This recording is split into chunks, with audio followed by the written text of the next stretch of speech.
Look, after a series of absolutely wild events during the opening 10 days of this NBA postseason, the Los Angeles Lakers are in a very strange spot.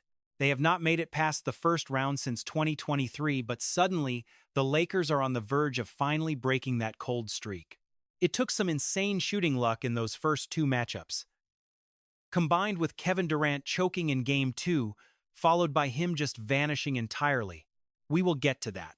And we cannot forget one of the most painful choke jobs ever in Game 3, when the Rockets blew a 6-point lead with 25 seconds left while they had the ball.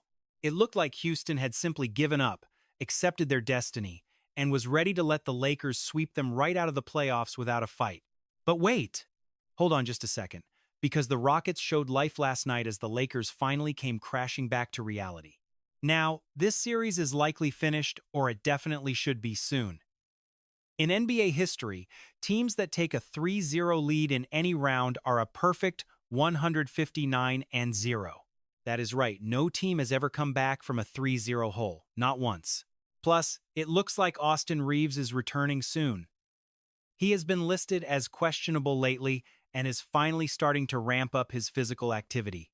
I expect him to return from that grade 2 oblique strain for Game 5 in Los Angeles, helping the Lakers officially put the finishing touches on this series. Meanwhile, on the flip side, Kevin Durant has been a mystery. He has been listed as questionable, but honestly, nobody seems to know where KD actually is. We got a pregame update from Dave McMenamin, and you can take this however you want. Amen. Thompson was asked about an hour ago how KD is feeling, and he said, "To be honest with you, I do not know." So, either KD is doing all his rehab solo away from the locker room, or the team just is not even bothering to check on him.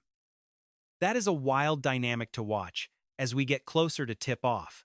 That report followed a very strange situation in Game 3, where Kevin Durant was nowhere to be found on the Houston Rockets bench during the game. He was not even on the sidelines while the Rockets were busy throwing the entire game away in embarrassing fashion. Again, that massive collapse I mentioned, having the ball and a 6-point lead with only 25 seconds left. The Lakers are incredibly lucky the Rockets folded like that, because they absolutely gifted Los Angeles that win in the final moments. That mistake led to the Lakers' overtime victory and gave them that commanding 3-0 series lead they have now. That supposedly impossible lead that 159 other teams could not overcome. But last night, the Lakers' reality check finally arrived as they looked human once again. Remember those crazy shooting numbers from Games 1 and 2? Yeah, those disappeared in a hurry. If those Lakers role players are actually returning to their normal, average selves for the rest of this series, LA is beyond lucky they managed to steal that third game. Otherwise, this would be a tied series right now, and the Lakers would look exactly like the team we expected them to be at the start of this run, not the juggernaut we saw. Speaking of things returning to normal and coming back down to earth, let us talk about LeBron James for a second. Look, I really do not want to destroy a 41-year-old man for one bad night on the court. It is honestly incredible that LeBron is still playing at this high of a level during his 21st season and yet another intense NBA postseason. But the sheer amount of worship and praise I have seen for him online over the last week has been totally off the charts. It is insane.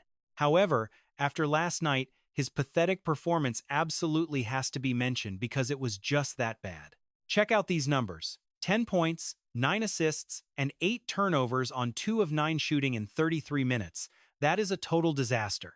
And there is a little detail we need to address here. LeBron only had 8 points on 1 of 8 shooting through 3 quarters, with his Lakers trailing by 25 points at the time. Yet, the 41-year-old stayed in for nearly 5 minutes of garbage time in the fourth just to hit that 10-point double-digit mark. Yes, LeBron played 33 minutes last night, which was the highest for any player on the Lakers roster during that blowout loss. All of that just for 10 points. If he had failed, it would have been only the third single-digit game in his massive playoff career. The last one was way back in 2014, in a 93-90 loss to the Indiana Pacers where he scored only 7 points on 2 for 10. And of course, the other famous disaster was the 2011 NBA Finals against the Dallas Mavericks. In Game 4 of that series, he managed only 8 points in 46 minutes of play. It was easily his worst game ever played.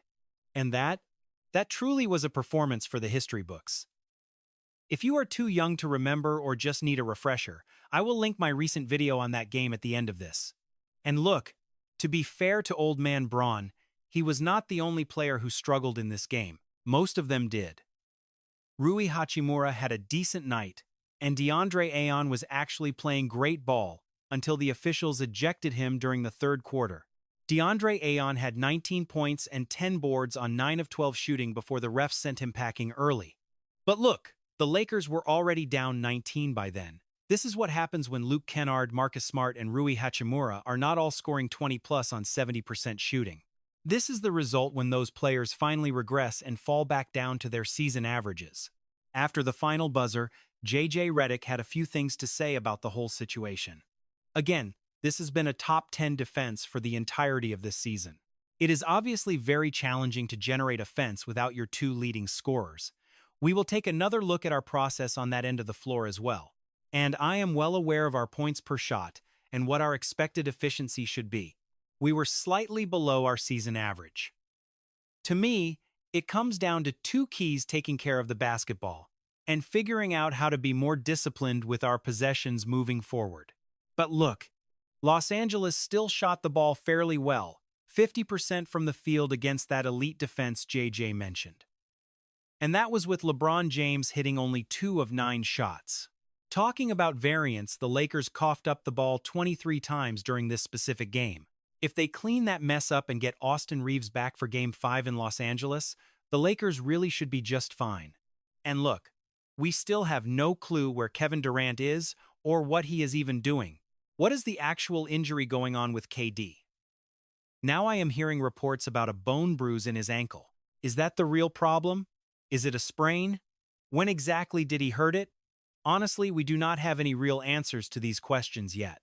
So, in light of that, if the Lakers fix their turnovers and get Austin Reeves back, the odds are still in their favor. History shows that teams taking a 3-0 lead in the NBA almost never lose. That record will likely move to 160-0 in Los Angeles this Wednesday night. For more on the absolute worst game ever played in NBA history, you should check out this video right now. Make sure you are subscribed with notifications turned on to stay up to date with more basketball news from me. Until next time, guys.